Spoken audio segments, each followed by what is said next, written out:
അപ്പോൾ വാളാണ് ജിഹാദ് എന്ന് പറയാനുള്ള എല്ലാ വകുപ്പും ഇസ്ലാമിലുണ്ട്. ജിഹാദ് എന്ന് പറഞ്ഞാൽ അതല്ലേ ഇതാണ് എന്ന് പറഞ്ഞിട്ട് ഇനി നിലവിളി തുടങ്ങും. അപ്പം നിങ്ങളോട് നമ്മൾ ചോദിക്കുകയാണ്, എന്താണ് ജിഹാദ് എന്നുള്ളത് നിങ്ങളൊന്ന് പറയും. വളരെ ശ്രദ്ധേയമായി ചരിത്രം വായിക്കുമ്പം നമ്മൾ അത്ഭുതപ്പെട്ടു പോകുന്ന ഒരു ജീവിതമാണ് പരിശുദ്ധ പ്രവാചകൻ്റേത്. പരിശുദ്ധ പ്രവാചകൻ AD 570 ജനിക്കുന്നു. ഗർഭത്തിലിരുന്നപ്പോഴേ അച്ഛനങ്ങ് മരിച്ചുപോയി.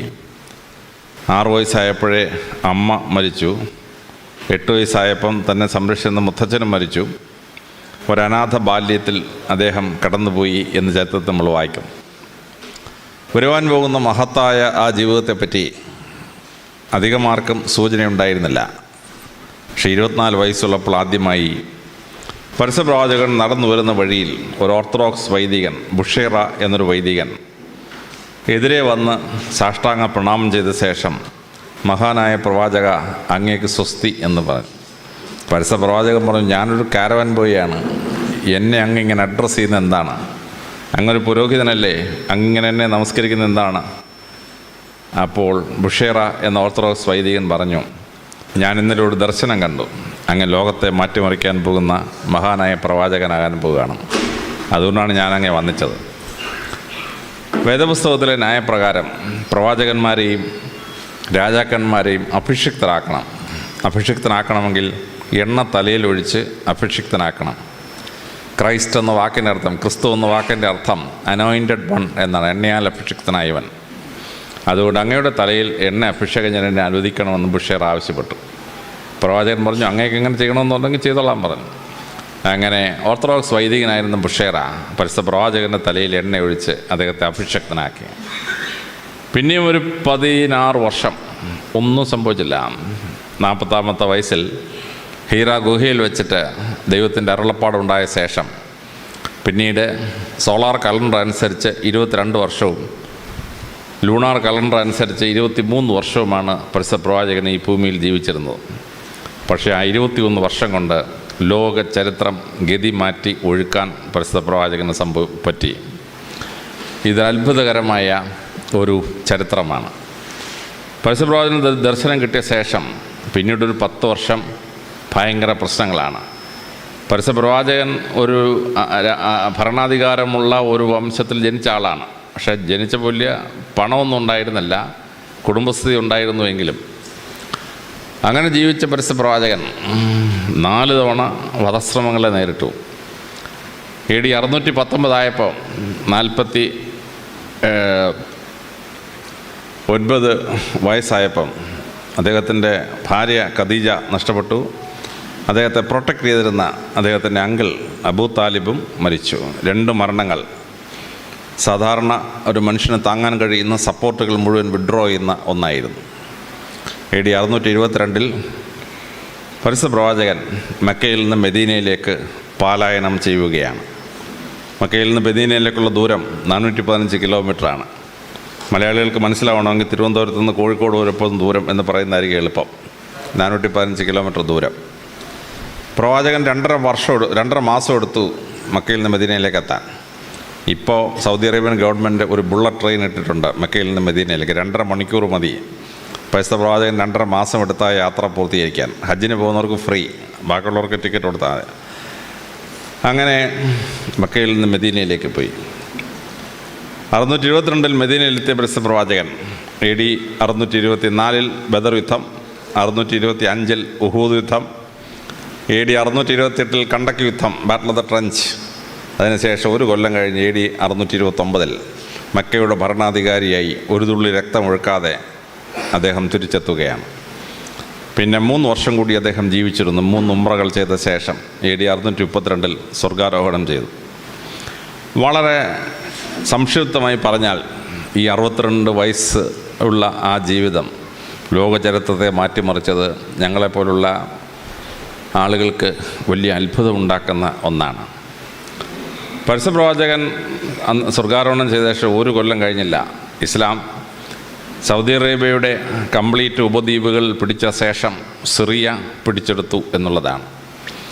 സൗദി അറേബ്യ പരിശുദ്ധ പ്രവാചകന് മുമ്പ് ഒറ്റയാൾക്കും യൂണിഫൈ ചെയ്യാൻ പറ്റിയിട്ടില്ല.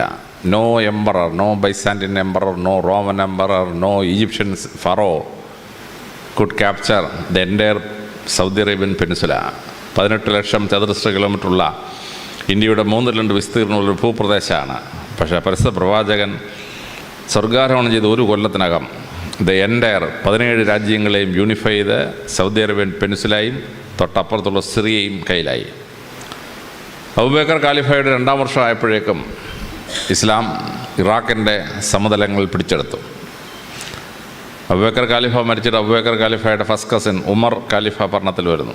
അദ്ദേഹം 10 കൊല്ലം ഭരിച്ചുള്ളൂ. പക്ഷേ 10 വർഷം കൊണ്ട് ഇസ്ലാം ഇറാനിലെ പീഠഭൂമികൾ മുഴുവൻ പിടിച്ചെടുത്ത് കാസ്പിയൻ കടലിൻ്റെ അടുത്ത് നിന്ന് മുട്ടി എന്നുള്ളതാണ്. പാലസ്തീന നാട് മുഴുവൻ പിടിച്ചെടുത്ത് AD 638 ഇറാൻ മുഴുവൻ പിടിച്ചു. AD 642 നേരെ ഈജിപ്റ്റ് പിടിച്ചെടുത്തു. മഹത്തായ ഈജിപ്ഷ്യൻ സംസ്കാരം മുഴുവൻ പിടിച്ചെടുത്തു.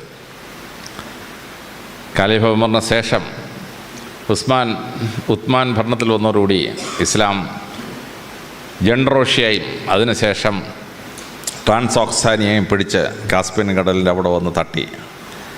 ഇസ്ലാം വടക്കോട്ട് പോയിരുന്നെങ്കിൽ സൈബീരിയ മുഴുവൻ ഇസ്ലാമിൻ്റെ കയ്യിലായിരുന്നു. പക്ഷേ ഇസ്ലാം തെക്കോട്ടാണ് തിരിയുന്നത്. അലി ഖാലിഫയുടെ കാലഘട്ടത്തിന് ശേഷം കഴിഞ്ഞോടുകൂടി ഇസ്ലാം വിശാലമായ ഉമായിദ് ഖാലിഫിൻ്റെ കാലഘട്ടത്തിൽ സോവിയറ്റ് റഷ്യയുടെ ഭാഗമായ 5 രാജ്യങ്ങൾ ടർക്കമെനിസ്ഥാൻ, ഉസ്ബെക്കിസ്ഥാൻ, ടാജക്കിസ്ഥാൻ, കിർഗിസ്ഥാൻ, കസാക്കിസ്ഥാൻ തുടങ്ങിയ 5 സ്ഥാനങ്ങൾ പിടിച്ചെടുത്തു. അതിനുശേഷം AD 680 ആയപ്പം അഫ്ഗാനിസ്ഥാൻ പിടിച്ചു. AD 711 ആയപ്പോഴേക്കും മുഹമ്മദ് ബിൻ ഖാസിമിൻ്റെ നേതൃത്വത്തിൽ പാകിസ്ഥാൻ മുഴുവൻ പിടിച്ച് സിന്ധ് പ്രോവിൻസ് മുഴുവൻ പിടിച്ച് സൈന്ധവ നദീര സംസ്കാരം മുഴുവൻ ഇസ്ലാമിൻ്റെ സ്വാധീനത്തിലായി. AD 711 ശേഷം കിഴക്കോട്ട് സൈന്യം ഒന്ന് ഹോൾട്ട് ചെയ്ത് 2 നൂറ്റാണ്ട്. പടിഞ്ഞാട്ട് പോയ സൈന്യം AD 642 ഈജിപ്റ്റ് പിടിച്ചു, 646 ലിബിയ പിടിച്ചു, 652 ടുണീഷ്യ പിടിച്ചു. AD 661 ആയപ്പോഴേക്കും ഇസ്ലാം വന്നിട്ട് അൾജീരിയ പിടിച്ചെടുത്തു. അൾജീരിയ എന്ന് പറഞ്ഞാൽ 17 ലക്ഷം ചതുരശ്ര കിലോമീറ്ററാണ്. ഇന്ത്യയുടെ 3/2 ആ രാജ്യം. അത് മുഴുവൻ പിടിച്ചെടുത്ത് 680 കഴിഞ്ഞപ്പോഴേക്കും മൊറിട്ടാനിയ പിടിച്ചെടുത്തു. 690 ആയപ്പോൾ പോളിസാറിയോ പിടിച്ചെടുത്തു. ഇസ്ലാമിൻ്റെ പ്രഗത്ഭനായ ജനറൽ താരിഖ് അദ്ദേഹം വന്ന് ജിബ്രാൾട്ടർ കടന്ന് സ്പെയിനിൽ പ്രവേശിച്ചു. ജിബ്രാൾട്ടർ എന്ന വാക്ക് തന്നെ 2 രീതിയിൽ വ്യാഖ്യാനിക്കാറുണ്ട്. ജബൽ അൽ താരിഖ്, താരിഖിൻ്റെ മല എന്നും താരിഖ് കടന്നുപോയ സ്ഥലം എന്ന് 2 അർത്ഥത്തിലും വ്യാഖ്യാനിക്കാറുണ്ട്. പക്ഷേ ജിബ്രാൾട്ടർ എന്ന വാക്ക് ഇസ്ലാമിക ജനറലിൻ്റെ പേരിലാണ്, ജിബ്രാൽ അൽ താരിഖ്. അദ്ദേഹം സ്പെയിനും പോർച്ചുഗലും പിടിച്ചെടുത്തു. എന്നിട്ട് പിറനീസ് പർവ്വതനിരകൾ കടന്ന് പാരീസിലേക്ക് മാർച്ച് ചെയ്തു. പാരീസിന് 200 കിലോമീറ്റർ തെക്ക് ബാറ്റിൽ ഓഫ് പോയിറ്റിയേഴ്സ് അല്ലെങ്കിൽ ബാറ്റിൽ ഓഫ് ടൂൾസിലാണ് ചാർലിമീൻ ചക്രവർത്തി മുത്തച്ഛൻ ചാൾസ് മാർട്ടൽ ഇസ്ലാമിക സൈന്യത്തെ ഹോൾട്ട് ചെയ്ത്. പടിഞ്ഞാറോട്ട് ഗംഭീരമായ യാത്രയാണ്. 300 വർഷങ്ങൾക്ക് ശേഷം AD 1090 1100 ആയപ്പോഴേക്കും ഇസ്ലാം ഉത്തരേന്ത്യയിലേക്ക്. ഇന്ന് നമ്മൾ ഇന്ത്യയുടെ ഭാഗമായിരിക്കുന്ന 13 സംസ്ഥാനങ്ങൾ ഇസ്ലാമിൻ്റെ സ്വാധീനത്തിലായി. 14-ാം നൂറ്റാണ്ട് കഴിഞ്ഞതോടുകൂടി ഡക്കൻ പീഠഭൂമിയുടെ വടക്കൻ പ്രദേശങ്ങൾ മഹാരാഷ്ട്രയും ആന്ധ്രയും ഒക്കെ അവരുടെ കയ്യിലായി. അതിനുശേഷം ഇസ്ലാം മലേഷ്യ പിടിച്ചെടുത്തു, ബ്രൂണൈ പിടിച്ചെടുത്തു. 20,000 ദ്വീപുകളുള്ള ഇന്തോനേഷ്യൻ ആർക്കിപ്പെലാഗോ മുഴുവൻ പിടിച്ചെടുത്തു. 1953 ആയപ്പോഴേക്കും ഇസ്ലാം ടർക്കി മുഴുവൻ പിടിച്ചെടുത്തു. 1953 കോൺസ്റ്റാന്റിനോപ്പിൾ പിടിച്ചെടുത്ത്. ഇതിനിടയ്ക്ക് ഇസ്ലാം ഭയങ്കര പ്രശ്നം നേരിട്ടു. പാശ്ചാത്യദാസ് എന്ന കുരിശുയുദ്ധങ്ങളെന്ന് പറഞ്ഞ 12 കുരിശുയുദ്ധങ്ങളാണ്. അവർ പലതവണയും ജെറുസലേം പിടിച്ചു, പലസ്തീൻ പിടിച്ചു. പക്ഷേ 100 വർഷം കഴിഞ്ഞപ്പോഴേക്കും ഇസ്ലാം ക്രൂസൈഡേഴ്സിനെ മുഴുവൻ തിരിച്ച് യൂറോപ്പിലേക്ക് പറഞ്ഞേച്ചത് മുഴുവൻ പിടിച്ചെടുത്തു. 500 വർഷത്തെ അബ്ബാസിഡ് ഭരണം പൂർത്തിയായപ്പോൾ 751 അബ്ബാസിഡ് ഭരണം വരുന്നത്. 1258 മംഗോൾസിൻ്റെ ഭയങ്കര ആക്രമണം. മംഗോൾസിൻ്റെ ആക്രമണത്തിൽ ചൈന തകർന്നു, റഷ്യ തകർന്നു, മംഗോളിയ തകർന്നു. അങ്ങനെ ഇടയ്ക്കുള്ള മുഴുവൻ രാജ്യവും തകർന്നു പോയി. പക്ഷേ ഇസ്ലാം അതിഗംഭീരമായിട്ട് പിടിച്ചു തന്നു. അബ്ബാസിഡ് കാലിഫേറ്റ് പോയി, ബാഗ്ദാദ് തകർത്തു, 2 ലക്ഷത്തോളം മുസ്ലിങ്ങളെ കൊന്നു. എന്നിട്ട് ഈജിപ്തിലോട്ട് തള്ളിക്കയറാൻ വേണ്ടി വന്ന സമയത്താണ് അൽബിരിയ യുദ്ധത്തിൽ ഇസ്ലാം മംഗോളുകളെ തോൽപ്പിച്ചു. മംഗോളുകളെ ഭൂമിയിൽ ആർക്കും തോൽപ്പിക്കാൻ പറ്റിയിട്ടില്ല, ഇസ്ലാമിനെ മാത്രം തോൽപ്പിച്ചു. ഇസ്ലാം മംഗോളുകളെ പുറത്തോട്ട് തള്ളി. ഇസ്ലാം പിടിച്ചെടുത്ത മുഴുവൻ സ്ഥലങ്ങളും തിരിച്ച് ഇസ്ലാമിലേക്ക് വന്നു. മംഗോൾസിനെ പരാജയപ്പെടുത്തി തിരിച്ചു വന്നു. ചരിത്രം വായിക്കുമ്പോൾ അമ്പരന്ന് പോവുകയാണ്. ലോകത്തിലെ 7 നദീതര സംസ്കാരങ്ങളാണ്. ആ 7 നദീതര സംസ്കാരങ്ങളിൽ 6 നദീതര സംസ്കാരങ്ങളും ഇസ്ലാമിൻ്റെ സ്വാധീനത്തിലായി. ഈജിപ്ഷ്യൻ സംസ്കാരം സുമേരിയൻ സംസ്കാരം, ബാബിലോണിയൻ സംസ്കാരം, അസീറിയൻ സംസ്കാരം, പേർഷ്യൻ സംസ്കാരം, സൈന്ധവ നദീര സംസ്കാരം, നൈജർ നദീ തീരത്തുള്ള സൊഹൈൽ സംസ്കാരം എല്ലാം ഇസ്ലാമിൻ്റെ കയ്യിലായി. ചൈന ഒഴിച്ച് ബാക്കി 7 നദീര സംസ്കാരങ്ങളിൽ 6 ഇസ്ലാമിൻ്റെ സ്വാധീനത്തിലായി. ഇസ്ലാമിൻ്റെ സ്വാധീനത്തിൽ വന്ന രാജ്യങ്ങൾ 69 എണ്ണമാണ്. 69 ഇസ്ലാമിക രാജ്യങ്ങളുണ്ട് ഈ ലോകത്തിൽ. അതിൻ്റെ ആകെ ഏറിയ 3,20,00,000 ചതുരശ്ര കിലോമീറ്ററാണ്. ഇന്ത്യയുടെ ആകെ വിസ്തൃതി 32 ലക്ഷം ചതുരശ്ര കിലോമീറ്ററാണ്. ഇന്ത്യയുടെ 11 ഇരട്ടിയാണ് ഇസ്ലാമിൻ്റെ സ്വാധീനത്തിലുള്ള രാജ്യങ്ങളുടെ വിസ്തൃതി. ഇസ്ലാമിൻ്റെ സ്വാധീനത്തിലുള്ള ജനസംഖ്യ 140 കോടിയാണ്. ഇന്ത്യയുടെ ആകെ ജനസംഖ്യയെക്കാളും 10 കോടി കൂടുതലാണ് ഇസ്ലാം മതത്തിൽ വിശ്വസിക്കുന്നവരുടെ ലോകത്തിലെ അംഗസംഖ്യ. അമേരിക്കയിലെ 2ാമത്തെ വലിയ ജനവിഭാഗമായി ഇസ്ലാം മാറി. പണ്ട് ക്രിസ്ത്യാനികൾ കഴിഞ്ഞ പിന്നെ യഹൂദന്മാരായിരുന്നു. ഇപ്പോൾ യുണൈറ്റഡ് സ്റ്റേറ്റ്സ് ഓഫ് അമേരിക്കയിൽ മാത്രം 6 മില്യൺ 60 ലക്ഷം മുസ്ലിംസ് ഉണ്ട്. They overtaken Jews by around 10 lakh. 50 lakh യഹൂദന്മാരുള്ളപ്പോൾ 60 ലക്ഷം മുസ്ലിങ്ങൾ യുണൈറ്റഡ് സ്റ്റേറ്റ്സ് ഓഫ് അമേരിക്കയിൽ ഉണ്ടെന്നുള്ളതാണ് ഇപ്പോഴത്തെ അവസ്ഥ. പരസ്യപ്രവാചകൻ്റെ ഒരു ജീവിതം 22 വർഷം കൊണ്ട് മറിച്ച ഈ ഭൂവിഭാഗം അലക്സാണ്ടർ ദ ഗ്രേറ്റ് എന്ന് നമ്മൾ പറയും. അലക്സാണ്ടർ ദ ഗ്രേറ്റ് പിടിച്ച സാമ്രാജ്യത്തിൻ്റെ 8 ഇരട്ടിയാണ് ഇസ്ലാമിൻ്റെ സ്വാധീനത്തിൽ വന്ന രാജ്യങ്ങളുടെ വിസ്തീർണം. അലക്സാണ്ടർ ചക്രവർത്തിയിൽ സാമ്രാജ്യത്തിൽ ആകെയുള്ള ജനസംഖ്യയുടെ 10 ഇരട്ടിയാണ് ഇസ്ലാമിൻ്റെ സ്വാധീനത്തിലുള്ള ജനസമൂഹം. ലോകത്തിൻ്റെ എല്ലാ സ്ഥലത്തും ഇസ്ലാമിൻ്റെ പ്രാർത്ഥന നടന്നുകൊണ്ടിരിക്കുകയാണ്. 5 രേഖാംശങ്ങളിൽ പ്രാർത്ഥന ഇങ്ങനെ നടന്നുകൊണ്ടിരിക്കുകയാണ്. അപ്പോൾ ഭൂമി ഇങ്ങനെ റൊട്ടേറ്റ് ചെയ്യുമ്പോൾ 5 സ്ഥലത്ത് പ്രാർത്ഥന കേൾക്കുന്നതിനാൽ ഇസ്ലാമിൻ്റെ പ്രാർത്ഥന കേൾക്കാത്ത ഒരു സമയം ഭൂമിയിലില്ല. 24 hours കേട്ടുകൊണ്ടിരിക്കുകയാണ്. പരസ്യപ്രവാചകൻ്റെ ഒരു ജീവിതം ലോകത്തെ ഇങ്ങനെ മാറ്റിമറിച്ചത് എങ്ങനെയെന്ന് പഠിക്കുമ്പോഴാണ് നമ്മൾ അത്ഭുതത്തോടുകൂടി ആ ജീവിതത്തെ മനസ്സിലാക്കേണ്ടി വരുന്നത്. പ്രവാചകൻ ഒരിക്കലും ഇങ്ങനെ സംസാരിച്ചുകൊണ്ടിരിക്കുകയാണ് മുസ്ലിം പള്ളി വെച്ച്. ക്രിസ്ത്യൻ നേതാക്കന്മാരും യഹൂദ നേതാക്കന്മാരും ഉണ്ട്. അപ്പോൾ വാങ്ക് വിളിച്ചു. ക്രിസ്ത്യൻ നേതാക്കന്മാർ പറഞ്ഞു, പ്രവാചക ഞങ്ങൾ പുറത്ത് പോയിട്ട് വരാം, അങ്ങയുടെ പ്രാർത്ഥന കഴിയുമ്പോൾ വരാം. അതേപോലെ നിങ്ങളോടെ വന്നേ, ഞാൻ മക്കയിലോട്ട് നോക്കി പ്രാർത്ഥിക്കാൻ, നിങ്ങളിവിടെ തന്നെ പള്ളിക്കകത്ത് തന്നെ മുട്ടുകുത്തിക്കൊള്ളാൻ പറഞ്ഞു. പള്ളിക്കകത്ത് മുട്ടുകുത്തി. യഹൂദൻ ജെറുസലേമിനെ നോക്കി പ്രാർത്ഥിച്ച്, ക്രിസ്ത്യാനി കിഴക്കോട്ട് നോക്കി പ്രാർത്ഥിച്ച്, പ്രവാചകൻ മക്കയ്ക്ക് നോക്കി പ്രാർത്ഥിച്ച്, ഒരേ മുസ്ലിം പള്ളിക്കകത്ത് 3 മതക്കാരും ഒരുപോലെ പ്രാർത്ഥിച്ച്. ഇതാണ് പ്രവാചകൻ പഠിപ്പിച്ചത്. ഒരു മതവും തമ്മിലൊരു വ്യത്യാസവും ഇല്ല. പരസ്യപ്രവാചകൻ മെദീനയിൽ ചെന്നു. അദ്ദേഹം അവിടെ മെദീന ഡോക്യുമെൻ്റ് എന്ന് പറഞ്ഞൊരു ഡോക്യുമെൻ്റ് പബ്ലിഷ് ചെയ്തു 622. 42 പാരഗ്രാഫുണ്ട്. ഞാനൊക്കെ അത് വായിച്ച് അമ്പരന്ന് പോയി. ആ മെദീന ഡോക്യുമെൻ്റ് തുടങ്ങുന്ന വിശ്വപ്രസിദ്ധമായ ഒരു പ്രഖ്യാപനത്തിലാണ്. മെദീനയിൽ 11,500 പേരുള്ളതിൽ 1,500 പേരെ മുസ്ലിങ്ങളുള്ളൂ. 10,000 പേര് യഹൂദന്മാരും ക്രിസ്ത്യാനികളും ട്രൈബൽസാണ്. മുസ്ലിങ്ങൾ വലിയ ന്യൂനപക്ഷമാണ്. 11,500 പേരുള്ളതിൽ യാത്രയും അല്ലെങ്കിൽ മദീനയിൽ 1,500 പേരെ മുസ്ലിങ്ങളുള്ളൂ. പ്രവാചകനൊരു കൽപ്പന ഇട്ടു. Medina document. മദീനയിൽ ജീവിക്കുന്ന യഹൂദന്മാരും ക്രിസ്ത്യാനികളും ട്രൈബൽസും മുസ്ലിംസും ഏകോദര സഹോദരങ്ങളെപ്പോലെ ജീവിക്കുന്ന ഒരു ഭരണം ഞാൻ ഉറപ്പു നൽകുന്നു. 7 കൊല്ലം മദീന ഭരിച്ച പ്രവാചകൻ. മുസ്ലിങ്ങളുടെ അംഗസംഖ്യ 1,500 എത്ര ആയിട്ട് വർദ്ധിച്ചു? 1,600 വർദ്ധിച്ചു. ക്രിസ്ത്യാനിക്കും ട്രൈബലിനും ഏതെങ്കിലും ഒരു ട്രൈബലിനും മുസ്ലിമിനെ ഉപദ്രവിച്ചോ? ഒറ്റയാളിനെ ഉപദ്രവിച്ചില്ല. എല്ലാവരെയും വളരെ ഭംഗിയായിട്ട് സ്വീകരിച്ച് അദ്ദേഹം തിരിച്ചു വന്നു. അദ്ദേഹം മെക്ക പിടിച്ചെടുക്കുമ്പോൾ ഒറ്റ തുള്ളി രക്തം വീണിട്ടില്ല. Not a single drop of blood. Mecca പിടിച്ചെടുക്കുകയാണ്. മെക്ക പിടിച്ചെടുത്ത് അവിടെ വരുമ്പോൾ അദ്ദേഹത്തോട് യുദ്ധം ചെയ്ത മഹാന്മാരെല്ലാം അവിടെ ഇരിപ്പുണ്ട്. അദ്ദേഹത്തിന് സ്വന്തം മകളെ ഒട്ടകത്തിൻ്റെ പുറത്തുനിന്ന് കുന്തത്തിൻ്റെ അറ്റത്ത് കുത്തി താഴെ ഇട്ട് വരുത്തുന്നുണ്ട് അവിടെ. അവൻ മുമ്പിൽ വന്നു. പ്രവാചകൻ പറഞ്ഞു, നീ എൻ്റെ മുമ്പിൽ അത് നിൽക്കരുത്. കാര്യം കുറച്ച് നേരം നിന്ന് കഴിഞ്ഞാൽ മനുഷ്യനല്ലേ, വികാരം ഉണ്ടായല്ലോ എന്ന് വിചാരിച്ച് പൊക്കോളാൻ പറഞ്ഞു. ഒന്നും ചെയ്തില്ല. അവനെ കൊന്നില്ല. അദ്ദേഹത്തിനെതിരെ യുദ്ധം ചെയ്ത് അബൂ സുഫിയാനെ കൊന്നില്ല. അബൂ സുഫിയാൻ ഇസ്ലാം മതം സ്വീകരിച്ച് പ്രവാചകൻ്റെ കൂടെ വന്നു. പ്രവാചകനെ ഉഹൂദ് യുദ്ധത്തിൽ പരാജയപ്പെടുത്തിയ ഖാലിഫ് ഇബൻ വലീദ് ഉണ്ടല്ലോ, വലീദ് വന്ന് വലീദിനെ പ്രവാചകൻ എന്തെങ്കിലും ചെയ്തോ? ഇല്ല. വലീദ് ഇസ്ലാമിൽ ചേർന്നു. ഇസ്ലാമിൻ്റെ ആദ്യത്തെ 6 യുദ്ധങ്ങളും യാക്കൂട്ട് യുദ്ധം ഉൾപ്പെടെ ജയിച്ചത് ഈ ഖലീഫ ഇബൻ വാലിദാണ്. ഉഹൂദ് യുദ്ധത്തിൽ പ്രവാചകനെ തോൽപ്പിച്ച ആദ്യഘട്ടത്തിൽ. 2ാം ഘട്ടത്തിൽ പ്രവാചകൻ ജയിച്ച് ഖാലിഫ് ഇബൻ വലീദിനെ മുസ്ലിമാക്കി. അദ്ദേഹമാണ് ബൈസാൻഡിയൻ ആർമിയെ തോൽപ്പിച്ചതും റോമൻ ആർമിയെ തോൽപ്പിച്ചതും. ഇസ്ലാം ഇത് വലിയ തത്വമായി സ്വീകരിച്ചിട്ടുള്ള ഒന്നാണ്. മറ്റു മതങ്ങളോട് സമഭാവനയോടുകൂടി പെരുമാറുക. അറബികൾ ജീവിച്ചിരിക്കുന്ന രാജ്യങ്ങളിൽ മറ്റു മതക്കാർക്ക് ഒരു പ്രശ്നം ഉണ്ടായില്ല.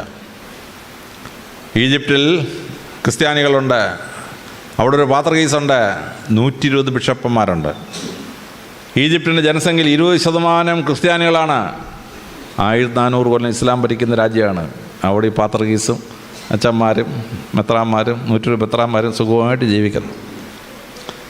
അന്തോക്കിയിലെ പാത്രീസ് അദ്ദേഹത്തിൻ്റെ ആൾക്കാരെ പള്ളിയിൽ നിന്ന് പോലീസും പട്ടാളവും നിന്ന് പിടിച്ച് പുറത്തിറക്കാണ് കേരളത്തിൽ. പക്ഷേ ഇറാഖിൽ എന്താണ് സംഭവം? ആ പാത്രീസ് സുഖമായിട്ടവിടെ 1400 ജീവിക്കുന്നു. പാത്രീസിനുള്ള ക്രിസ്ത്യാനികൾക്ക് വല്ല കുഴപ്പമുണ്ടോ? ഒരു കുഴപ്പമില്ല. തന്നെയുമല്ല എല്ലാ മാസവും ട്രഷറിയിൽ നിന്ന് പള്ളിയിൽ അച്ഛന്മാർക്ക് ശമ്പളം കൊടുക്കുന്നു. കേരളത്തിൽ നിന്നും കുറേ എണ്ണം സദാം ഹുസൈൻ്റെ കാലത്ത് ഉൾപ്പെടെ കേരളത്തിൽ നിന്ന് അച്ഛന്മാരവിടെ പോയി അവിടുത്തെ പള്ളിയിൽ ജോലി ചെയ്തിട്ട് ശമ്പളം വാങ്ങിക്കുമായിരുന്നു ഇറാഖിൽ നിന്ന്.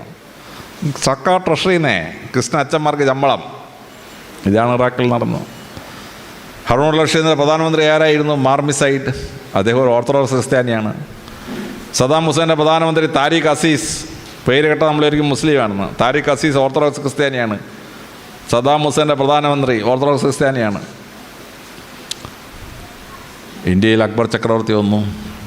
അക്ബറിൻ്റെ പ്രധാനമന്ത്രി ആരാണ്? ബീർബൽ, ബ്രാഹ്മണനാണ്. അക്ബറിൻ്റെ ധനകാര്യമന്ത്രി ആരായിരുന്നു? രാജാ തോണ്ടർമാൽ, ഒരു വൈശ്യനാണ്. അക്ബറിൻ്റെ സർവ്വസൈന്യാധിപൻ രാജാ മാൻസിംഗ്, രജപുത്രനാണ്.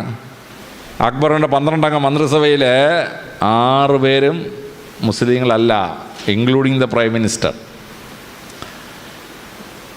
അക്ബർ ചക്രവർത്തിക്ക് ഒരു ഭാര്യ ഉണ്ടായിരുന്നു, രജപുത്ര ശ്രീ ജോധാബായി. ജോധാബായി ഇസ്ലാമാകാൻ അക്ബർ ആവശ്യപ്പെട്ടോ? ഇല്ലല്ലോ.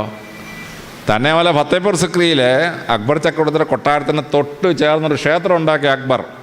എന്തിനാണ്? ഭാര്യയ്ക്ക് നടന്നു പോയി പ്രാർത്ഥിച്ചിട്ട് തിരിച്ചു വരാനായിട്ട്. ജോധാബായിക്ക്. അക്ബറിന് 12 ഭാര്യമാരിലായിട്ട് 4 ആൺമക്കളുണ്ടായിരുന്നു. ഒരു മുസ്ലിം സ്ത്രീ പ്രസവിച്ച ഒരാളിനെ പിൻഗാമയാക്കി കൂടെ അക്ബറിനെ. അക്ബർ ജോധാബായി പ്രസവിച്ച ജഹാംഗീറിനെ പിൻഗാമയാക്കി. ഹിന്ദു സ്ത്രീ പ്രസവിച്ച സ്ത്രീയെ പിൻഗാമയാക്കി. ഏറ്റവും കൂടുതൽ പേരുദോഷം കേൾക്കുന്ന ആളാണ് ഔറംഗസീബ്. ഔറംഗസീബിൻ്റെ പ്രധാനമന്ത്രി ആരാണ്? രാജാ രഘുരാജ്. ഔറംഗസീബിൻ്റെ പ്രധാനമന്ത്രി ഹിന്ദുവാണ്, രജപുത്രനാണ്. അദ്ദേഹം ജസിയ ചാർത്തി എന്നാണ് കുഴപ്പം. അദ്ദേഹം അമുസ്ലിങ്ങൾക്ക് 2.5% ജസിയ ചാർത്തി. പക്ഷേ അമുസ്ലിങ്ങൾക്ക് വെൽഫെയർ ടാക്സ് കൊടുക്കണ്ട. മുസ്ലിങ്ങൾക്ക് ജസിയ ഇല്ല, പക്ഷേ അവർക്ക് വെൽഫെയർ ടാക്സ് ഉണ്ട് 2.5%. അപ്പോൾ ജസിയ കൊടുക്കുന്ന ഹിന്ദുവും ജസിയ കൊടുക്കാത്ത മുസ്ലിമും ഒരേ ടാക്സാണ് അടയ്ക്കുന്നത്. ഇതൊക്കെ ഓരോരുത്തർ പ്രസംഗിക്കുന്നത് കേട്ടാൽ എന്തോ അന്യായം കാണിച്ച രീതിയിലാണ്. മുസ്ലിം വെൽഫെയർ ടാക്സ് കൊടുക്കുന്ന 2.5%, അത് അമുസ്ലിങ്ങൾ കൊടുക്കണ്ട. അമുസ്ലിം ജസിയ കൊടുക്കണം, പക്ഷേ അമുസ്ലിമിന് വെൽഫെയർ ടാക്സ് ഇല്ല. അപ്പോൾ ടോട്ടൽ ടാക്സ് ഈക്വലാണ്. അതാണ് സംഭവം. അതുപോട്ടെ, ഔറംഗസീബിനെതിരെ രാജാ രഘുരാജ് പ്രധാനമന്ത്രി ഒരു ഹിന്ദുവാണ്. തെക്കേ ഇന്ത്യയിൽ ടിപ്പു സുൽത്താനെതിരെ ഭയങ്കര കലാപമാണ്. ടിപ്പു സുൽത്താൻ ഹിന്ദുക്കളെയും മറ്റവരൊക്കെ ഉപദ്രവിച്ചാണ്. ശുദ്ധ കള്ളക്കഥ ബ്രിട്ടീഷുകാർ പറഞ്ഞുണ്ടാക്കിയ ഈ കഥ മുഴുവൻ ഇന്ത്യയിലെ ഹിന്ദുക്കളെ മുസ്ലിങ്ങളുടെ തമ്മിൽ തല്ലിക്കാൻ വേണ്ടി. ആ ടിപ്പു സുൽത്താൻ്റെ പ്രധാനമന്ത്രി ആരാണ്? ടിപ്പു സുൽത്താൻ്റെ പ്രധാനമന്ത്രി പൂർണിയ, ഒരു ബ്രാഹ്മണനാണ്. ടിപ്പുവിൻ്റെ മന്ത്രിസഭയിൽ 12 മന്ത്രിമാരുള്ളതിൽ 7 പേരും അമുസ്ലിങ്ങളാണ്. 5 പേരേ ഉള്ളൂ മുസ്ലിങ്ങൾ, 7 പേര് അമുസ്ലിങ്ങളാണ്. ടിപ്പുവിൻ്റെ ഭാര്യമാരിൽ ഒരു ഭാര്യ ഉണ്ണിച്ചാറ, ബടകരക്കാരിയുടെ നായർ സ്ത്രീയാണ്. ആ ഉണ്ണിച്ചാറ മുസ്ലിം ആവാൻ ടിപ്പു ആവശ്യപ്പെട്ടോ? ഇല്ല. തന്നെയുമല്ല ശ്രീരംഗപട്ടണം കൊട്ടാരത്തിനോട് ചേർന്ന് അദ്ദേഹം ഒരു ക്ഷേത്രം ഉണ്ടാക്കി. എന്തിനാണ്? ഉണ്ണിച്ചാറയ്ക്ക് പ്രാർത്ഥിക്കാൻ വേണ്ടി. ആ ക്ഷേത്രത്തിൽ പോയി ഉണ്ണിച്ചാറ പ്രാർത്ഥിക്കുമായിരുന്നു. ഇപ്പം നമ്മുടെ ആശാന്മാരെന്ത് ചെയ്യുന്നറിയാം? ആ ക്ഷേത്രത്തിനകത്തുനിന്ന് വിഗ്രഹം എടുത്ത് മാറ്റി. ശ്രീരംഗപട്ടണം ക്ഷേത്രം ഇപ്പം നിങ്ങളൊന്ന് പോയി നോക്കിയാൽ ശ്രീരംഗപട്ടണം കോട്ടയ്ക്കകത്തുള്ള ക്ഷേത്രത്തിനകത്തുനിന്ന് വിഗ്രഹം എടുത്ത് മാറ്റി. മുസ്ലിമായ ടിപ്പു സുൽത്താൻ ഭാര്യയ്ക്ക് പ്രാർത്ഥിക്കാനുണ്ടാക്കിയ ക്ഷേത്രം ഹിന്ദു ഭരണാധികാരികൾ അതിൻ്റെ അകത്തുനിന്ന് വിഗ്രഹം എടുത്ത് മാറ്റി. ഇതാണ് സത്യം, ചരിത്രത്തിലെ സത്യം. മുസ്ലിം ഭരണാധികാരികൾ അവർ ഭരിക്കുന്ന സ്ഥലത്തൊക്കെ എല്ലാ മതങ്ങൾക്കും തുല്യ പ്രാധാന്യം കൊടുത്തു. ഒറ്റ സ്ഥലത്ത് കൂട്ടക്കൊല ഉണ്ടായില്ല. ഒറ്റ സ്ഥലത്ത് അവിടെ ഉണ്ടായിരുന്ന ആളുകൾ എതിർപക്ഷത്തോട്ട് പോയില്ല. അവർ വളരെ ഭംഗിയായിട്ട് അതിൽ വിശ്വസിച്ചു. ഇനി ഇസ്ലാം മതം വാളുകൊണ്ട് മതം വളർത്തിയെന്ന് പറഞ്ഞ് ഒരു കള്ളക്കഥ അടിച്ച് വിട്ടിരിക്കുകയാണ് ഈ സായിപ്പ് അവിടുന്ന്. എന്താണ് സംഭവം? ഇസ്ലാം ഭരിക്കുന്ന രാജ്യങ്ങളിൽ ഇസ്ലാം മതം സ്പ്രെഡ് ചെയ്തതിന് പ്രധാന കാരണം പേഴ്സ പ്രവാചകൻ ഉണ്ടാക്കിയ ശ്രദ്ധേയമായൊരു നിയമസംഹിതയാണ്. റോമൻ സാമ്രാജ്യത്തിനകത്തും പേർഷ്യൻ സാമ്രാജ്യത്തിനകത്തും മനുഷ്യനും ഭൂമിയുടെ മുകളിൽ അവകാശം ഉണ്ടായിരുന്നില്ല. പട്ടയ നമ്പർ കിട്ടത്തില്ല. അവൻ കരമടച്ച് അതിനകത്ത് കൃഷി ചെയ്യാം. ഉടമസ്ഥാവകാശം ചക്രവർത്തിയുടേതാണ്. ഇനി ആ ഭൂമി കൃഷി ചെയ്യാൻ അനുവദിക്കുന്നതിൻ്റെ ഭാഗമായി എപ്പോൾ യുദ്ധം ഉണ്ടായാലും അവൻ്റെ ആൺകുട്ടിയെ യുദ്ധത്തിന് വിട്ടുകൊടുക്കണം. ആൺകുട്ടി ഇല്ലാത്ത ഒരാളാണെങ്കിൽ വേറൊരാളുടെ ആൺകുട്ടിയെ വാടകയ്ക്ക് എടുത്ത് മെഴ്സണറി ആക്കിയിട്ട് അയച്ചു കൊടുക്കണം യുദ്ധത്തിൽ. ആ യുദ്ധത്തിൽ സേനാനായകൻ്റെ ഒരു മണ്ടത്തരം പറ്റിയാൽ 20,000 50,000 പേരാണ് കൊല ചെയ്യപ്പെടുന്നത്. കുടുംബങ്ങൾ മുഴുവൻ വാനിഷ്ഡ്. പ്രവാചകൻ പറഞ്ഞു, ഇത് പാടില്ല. കൃഷി ചെയ്യുന്നവനാണ് കൃഷിഭൂമിയുടെ ഉടമസ്ഥാവകാശം. അറബി ദേശത്തിൽ പ്രവാചകൻ ഭൂമിയുടെ ഉടമസ്ഥാവകാശം അതാത് കൃഷിക്കാരന് കൊടുത്തു. ഇസ്ലാം സിറിയ പിടിച്ചെടുത്തപ്പോൾ ആ കൃഷി ചെയ്തുകൊണ്ടിരുന്നവന് കൃഷിഭൂമി കൊടുത്തു. അവൻ്റെ ഒരാൺമക്കൾ യുദ്ധത്തിന് വരണ്ട, സ്റ്റാൻഡിങ് ആർമി യുദ്ധം ചെയ്തോളും. ഭൂമി കൃഷി ചെയ്യാൻ കൊടുത്തതിന് പകരമായി ആൺമക്കളെ ബലി കൊടുക്കേണ്ട ഒരു കുടുംബവും. പേർഷ്യൻ സാമ്രാജ്യം ഇസ്ലാം പിടിച്ചെടുത്തു. പേർഷ്യൻ സാമ്രാജ്യത്തിലെ മുഴുവൻ ഭൂമിയും കൃഷി ചെയ്യുന്നവന് വിട്ടുകൊടുത്തു. കൃഷി ചെയ്യുന്നവന് പട്ടയം കൊടുത്ത ശേഷം അവൻ്റെ ആൺമക്കളെ യുദ്ധത്തിൽ കൊണ്ടുവരാൻ പറഞ്ഞില്ല ഇസ്ലാം. ബൈസാനിയൻ എംപയർ പിടിച്ചു ഇസ്ലാം. എന്ത് ചെയ്തു? ബൈസാനിയൻ എംപയറിൽ കഴിഞ്ഞ 1500 കൊല്ലമായി ഭൂമിയുടെ ഉണ്ടാക്കി അവകാശമില്ലാതെ കൂലിപ്പണിക്കാരനായിരുന്ന കുടികിടപ്പുകാരനായിരുന്ന ആളുകൾക്കെല്ലാം ആ ഭൂമിയുടെ ഉടമസ്ഥാവകാശം കൊടുത്തു. എന്നിട്ട് ആ ഉടമസ്ഥാവകാശം കൊടുത്തവന് മക്കളെ യുദ്ധത്തിന് വരാനായിട്ട് ആരോടും ആവശ്യപ്പെട്ടില്ല. അപ്പോൾ അവർ ഭൂമിയുടെ ഉടമസ്ഥാവകാശത്തോട് കൃഷി ചെയ്ത് ജീവിക്കാൻ തുടങ്ങി. അങ്ങനെ കൃഷി ചെയ്ത് ജീവിക്കാൻ തുടങ്ങിയപ്പോൾ എന്ത് സംഭവിച്ചെന്നറിയാമോ? ബൈസാനിയൻ എംപയർ ആക്രമിച്ചു വന്നു. അവിടുത്തെ മുഴുവൻ ക്രിസ്ത്യാനികളും മുസ്ലിങ്ങളുടെ കൂടെ ക്രിസ്ത്യൻ ചക്രവർത്തിക്കെതിരെ യുദ്ധം ചെയ്തു. ഇറാഖിലെയും അവിടെയുള്ള മുഴുവൻ ക്രിസ്ത്യാനികളും മുസ്ലിങ്ങളുടെ കാലിഫയുടെ കൂടെ യുദ്ധം ചെയ്തു ക്രിസ്ത്യനായ ബൈസാന്റിയൻ ചക്രവർത്തിക്കെതിരെ.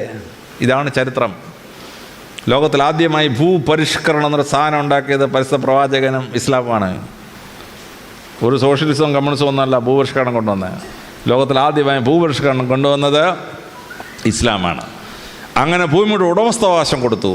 മക്കളെ യുദ്ധം വരുമ്പോൾ സൈന്യത്തിൽ വിടണ്ട, ശമ്പളം വേണ്ടവൻ പോയി യുദ്ധം ചെയ്തോണം, അല്ലാത്തവൻ പോണ്ട. അതോടുകൂടി ഒരു 2500 വർഷമായി ഭൂമിയുടെ ഉടമസ്ഥാവകാശം കിട്ടാത്ത മധ്യപൂർവേഷ്യയിലെ മുഴുവൻ ജനങ്ങൾക്കും കൃഷിസ്ഥലം കിട്ടി.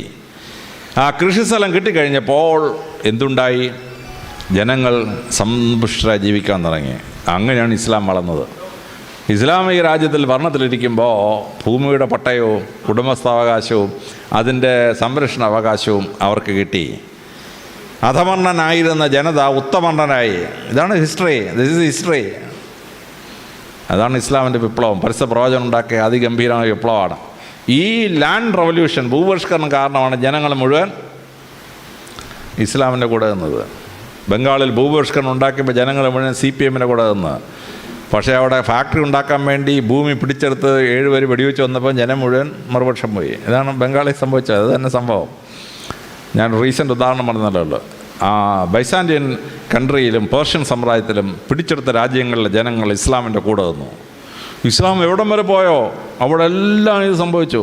മൊറോക്കോയിൽ തൊട്ട് അൾജീരിയ തൊട്ട് അങ്ങ് ഇന്തോനേഷ്യ വരെ സംഭവിച്ചു. ഭൂമിയുടെ ഉടമസ്ഥാവകാശം ഈ ജനങ്ങൾക്ക് വീതിച്ചു കൊടുത്തു. ലോകത്തിലെ എല്ലാ സ്ഥലത്തും ഫാമൈനുണ്ടായി, വരൾച്ചയുണ്ടായി, പട്ടിണി മരണങ്ങളുണ്ടായി. ഇസ്ലാം മത രാജ്യത്തിൽ പട്ടിണി മരണം ഉണ്ടായില്ല. അതെന്താ? ഭൂമി തന്നെയല്ല ഇസ്ലാമിലെ രാജ്യങ്ങൾ. ബംഗാൾ ഫാമൈനുണ്ടായി 1941. 2.5 ലക്ഷം പേര് പട്ടിണി കിടന്ന് മരിച്ചു. ഇപ്പോൾ യൂറോപ്പിൽ പട്ടിണി മരണം ഉണ്ടായി, ആഫ്രിക്കയിൽ പട്ടിണി മരണം ഉണ്ടായി.